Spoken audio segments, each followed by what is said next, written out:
Well, today we're going to answer just that. I'll run you through my full maintenance schedule. I'll show you what I do daily, weekly and monthly to keep this tank looking as good as it does. We'll start off with the most basic task, and that is feeding the fish. I feed my fish twice a day, once in the morning before work and again when I come home from work. I try to give my fish a good variety of food, so I switch between frozen food and pellet food. More often than not, I'll feed frozen in the morning and pellet in the evening. The fish I've chosen aren't that fussy, and generally they'll eat anything I chuck in the tank. Every other day I'll clean the algae off the glass. It's not necessary to do it so often, but I do like nice clean panels to look through at my corals. If I've had a busy work week, then I'll leave it until the weekend, but more often than not I'll do it every other day. It's only a 5-minute job, and if you don't leave it too long, all it takes is one pass with the algae scraper and it's looking fresh again. Now the weekends are where I do the bulk of my maintenance. I don't spend a huge amount of time, only about an hour or so. The first thing I do is check the sump. I make sure the GHL probes are nice and clean. If they're looking a little bit grubby, I'll pull them out and I'll give them a gentle brush with a toothbrush. Next, I'll check the dosing lines. I'll give them a quick visual check just to make sure they're not clogged. Also, I'll make sure the KH director and the ion director lines are still submerged, and I'll give the auto top off sensor a quick visual check just to make sure it's not dirty and it is still functioning correctly. Whilst I'm in the sump, I'll empty the skimmer collection cup and give it a good clean. I skim quite aggressively, so this cup is usually brimming after about a week. I've got a fair few fish in the tank and I feed quite heavily, hence the aggressive skim. I don't use any cleaning products when cleaning the skimmer cup. All I use is warm water and a bottle brush just to remove the bulk of the waste. I only use this brush on the skimmer, and I definitely wouldn't recommend using something that isn't specifically used solely for this purpose. Next up, I'll refill the auto top off reservoir. I have my ATO reservoir underneath the TV stand at the left side of my tank. It's not in an ideal position, but it works well for hiding it. Prior to putting it in this position, I had a 25-litre barrel at the side of the tank. I really didn't like the look of it, so I moved the barrel under here instead. It's a bit of a pain filling it up, but it only takes 5 minutes. I fill a 25-litre barrel with RO water. I'll take it over to the reservoir and I'll siphon the fresh RO in. The next tank I set up, I'll come up with something that makes my life a little bit easier, but this works for now. Then I move on to the display. Although I clean the algae off the glass every other day, at the weekends I'll generally give it a much better scrape. I'll make sure to get into all of the edges that I missed throughout the week. Now it's important to be somewhat gentle when cleaning close to the silicone seal, especially if you're using something like the flipper cleaner. I go slowly back and forth next to the seal, and I try not to actually make contact with it. It's probably overkill, but the last thing I want to do is split a seam because I was too aggressive with the metal edge on the flipper. I also like to blow off any detritus from the rocks and out of all of the nooks and crannies. I use this extra long coral feeder to blow off any detritus from the rocks and off all of the corals. The coal tang and the 2 wrasse also seem to bring a lot of sand up from the sand bed and scatter it across the rocks, so I like to blow that off too. It also gives me a good excuse to check out the tank from top down. Looking at the corals through the glass is awesome, but top down is on another level. Now I move on to cleaning the exterior of the glass. This is a quick job that's made a little bit easier using a window back to speed up the process. I don't use any chemicals, I just add a little bit of distilled vinegar to a jug of RO water and wipe down the glass with a rag. I'll vacuum it off with the Karcher and I'll give it a quick wipe down with a microfiber cloth, and it's job done. Now the glass is spotless, I'll have a good look around. I'll spend about 10-15 minutes just checking the health of the corals and also the fish. I also use this opportunity to check for any pests. I do have a big Aptasia problem in this tank that's getting a little bit out of control, but that's a story for another day. I do have a new gadget that should hopefully eliminate this issue, but I'll do a separate video on the reef leak.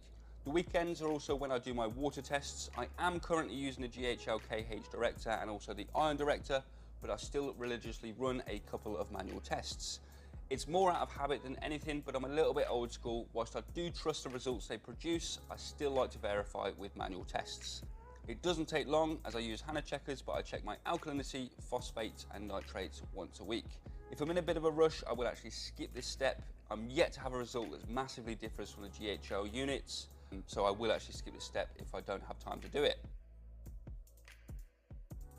As for water changes, I now do them every other week. Water changes aren't actually necessary on this system as I'm dosing all the relevant elements to keep everything in check, and also my filtration more than keeps up with nutrients. I actually went almost 5 months without doing a single water change on this tank, so I know it's definitely possible to go without, but I just feel like my tank looks a bit better when I do water changes.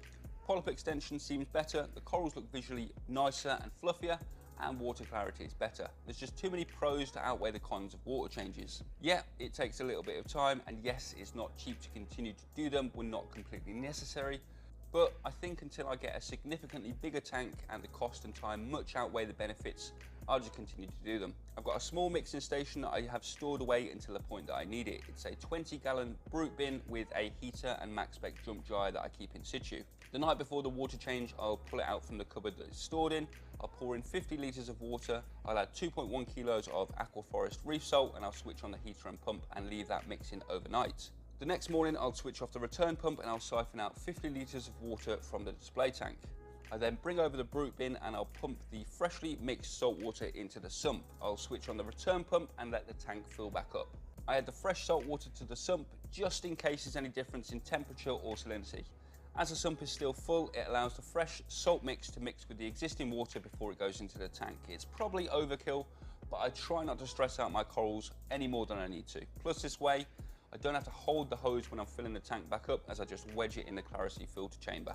Once the water change is complete, I'll refill the dosing containers. The containers will actually last 3 weeks before I need to refill them, but doing it bi-weekly with the water change just saves a little bit of time. Now for the monthly maintenance. The first weekend of every month, I'll switch out the carbon. I don't run it in a reactor, I just have it in a bag. The chances of it being exhausted after just a month are quite slim, but if I change it at the same time every month, I always know when fresh carbon was added. I also clean the dryer once a month. I've got other wave makers in this tank, but I notice the biggest loss in flow if I don't clean out my dryer. The 2 CJ pumps at the back get cleaned every few months, but the dryer monthly without fail. Originally, when I set this tank up, I bought the max spec dryer double pack. I used to have one on each side of the tank, but after about 6 months, I decided it wasn't really working for me, and I removed one and added the 2 CJ pumps on the back glass. Since I bought 2 and I only use one, I have a complete set of spare parts for this pump. Instead of removing all of the parts, quickly cleaning them and putting them back on, I just switch out the spare parts from the old ones that I used to use. I remove it from the tank, I'll take it apart and replace the clean parts. I'll then soak the used parts in a jug of citric acid overnight, and I'll give them a good scrub the next day. Then they'll go in a drawer until the next month and I'll repeat the process. To be honest, if I didn't have the spare parts for this pump, I probably wouldn't do this job as often as I do now. So that's it for the scheduled maintenance, but there are a few bits that I do as and when they need to be done. I change out the roll on the Clarity every few months. On average, the roll lasts about every 2 to 2.5 months. It's a bit of a faff to change the roll, but saying that, I much prefer doing this every couple of months to changing out filter socks every couple of days. Water clarity is much better when running the Clarity, and it's a heck of a lot less maintenance than filter socks. CO2 absorbing media in the CO2 scrubber gets changed every 2 to 3 months. It's colour changing media, so I'll wait for it all to turn purple before changing it out. And the last job I do is switch out the KH Director reagent and the Ion Director reference solutions every so often, but I actually get a notification from the Proflux whenever that needs to be done.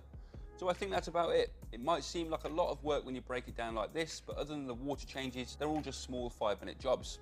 So that'll pretty much wrap it up for this week's video. If you've got any questions, drop them down in the comment section below. If you've enjoyed the video,